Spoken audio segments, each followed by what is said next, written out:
How to use libraries to save time and reuse section or site styles in Wix Studio. So in order to make this possible, you can just head over and then choose in here whatever section you wish to save. For example, let's actually save this particular section. So just click on any blank part of that particular section. Then from in there, right click, and you can see in here this. So what we can do is we can scroll down and we can click onto this save asset option. Now you can just name this asset. So for example, let's put and name this section 1.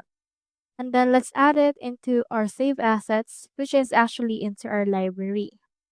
Click onto this add, and then it should be added. Now if you want to add those again, you can click onto this add element, and you should be able to have them into your quick add. So click on this right here. We have in here the assets. Head over and click on that. And we have in here our section 1. And if you want to reuse it, you can just head over and then apply it into other pages that you have onto your website. So that's how you use libraries to save time and reuse sections or site styles in Wix Studio. Hope we helped.